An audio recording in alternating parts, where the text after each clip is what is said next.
नमस्कार, star prime 7 में आपका बहुत-बहुत स्वागत है। मैं आपके साथ रजनीश तिवारी। आपने सरकार के द्वारा मुहिम तो बहुत सुने होंगे, बेटी बचाओ, बेटी पढ़ाओ। लेकिन वो बेटियों को क्या होगा जो बेटियां आत्महत्या कर ले रही हैं, वो हैं जो अपने लड़की को न्याय दिलाने के लिए आज दर-दर के ठोकर खा रहे हैं। दरअसल मामला ये चकिया और गुलामीपुर गाँव का है, जो एक पिता अपनी लड़की की शादी करता है और उसके बाद वो लड़की को वहाँ पर मारा और पीटा जाता है। बार-बार वो लड़की को अपने मायके मतलब अपने पिता के घर भेज दिया जाता है और जब वो लड़की अपने पिता के घर आती है तो पिता उसको समझाता है। दरअसल ये एक सामाजिक बात होती है। हर एक पिता चाहता है कि उसके लड़की का घर अच्छा और स्वच्छ रहे। उसके उसके घर में एक सपना साकार हो, मिल-जुल कर रहें। तो एक पिता हरदम ये चाहता है कि उसके लड़की का घर बर्बाद ना हो। इसी प्रकार वो समझा-बुझा कर बार-बार अपने ससुराल लड़की के ससुराल भेज भेज भेज दिया करते थे। लेकिन लड़के पक्ष की तरफ से उसे बार-बार मारा और पीटा जाता था। दहेज की माँग किया जाता था। दरअसल लगभग लड़की के आत्महत्या करने के बाद 5 महीने बाद भी उसके जो जो उसके गुनाहगार हैं या शासन या प्रशासन सज़ा दिलाने में नाकाम है।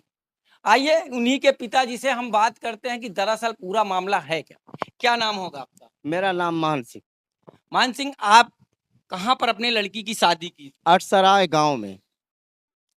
वहाँ पे आपकी जो लड़की थी वहाँ पे मारी-पीटी जाती थी, तो आपने क्या किया? हमने वहाँ जा कर के उनसे हाथ गोड़ जोड़ करके और समझाते-बुझाते थे और अपने बेटी को भी समझाते थे कि बेटी अब आपको इसी घर में रहना है तो ज़्यादा 2 बात बर्दाश्त करो, ज़्यादा लड़ाई झगड़ा करने की ज़रूरत नहीं है।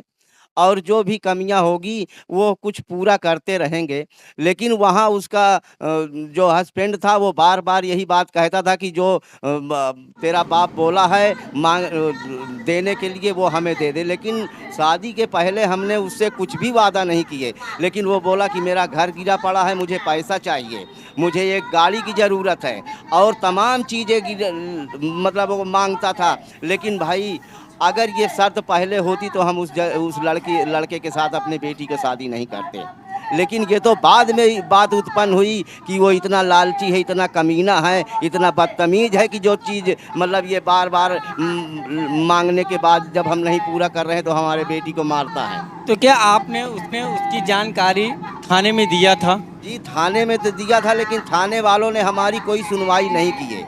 इसलिए नहीं किए कि उसका गाँव वहीं पे है, वो आकर के बोला हमसे खुद बोल रहा था कि थाने वाले हमारा क्या करेंगे? ऐसी घटना ऐसे 1-2 लाशें तो मतलब मृत्यु तो हमारे गाड़ी से होती रहती है साल में 1-2 बार। तेरी बेटी मर जाएगी तो हमें कुछ नहीं होगा। वाक़ई बात वैसे ही हो रहा है कि हमारे बेटी के मरने के बाद भी आज तक इन लोग अपने घर में रह रहे हैं और इनको कोई शासन, प्रशासन, पुलिस गिरफ्तार नहीं कर रही है। दरअसल मैं आपको एक स्पष्ट बता दूँ, इनकी लड़की थी जो इन अपने लड़की की शादी किए थे। वो लड़का दुजहा था और जो मैं अभी आपको एक वीडियो भी अपने बगल में दे दूँगा, वो लड़की को मारा और पीटा जा रहा है। इसका संज्ञान ये थाने में देते हैं, थाने की जो पुलिस होती है समझा-बुझा कर उसको फिर दोबारा भेज दिया जाता है। बार-बार ससुराल की तरफ से उसको मारा-पीटा जा रहा था और वो बार-बार अपने मायके जो हर एक लड़की की आशा होती है, जब कहीं से उसकी साँसें या उसका सामाजिक रूप से टूटता है तो वो अपने बाप की तरफ भागती है। यहाँ पर आती थी और यहाँ से भी उनको वही प्रकार होता था, समझाया और बुझाया जाता था और फिर मायके के लिए भेजा जाता था।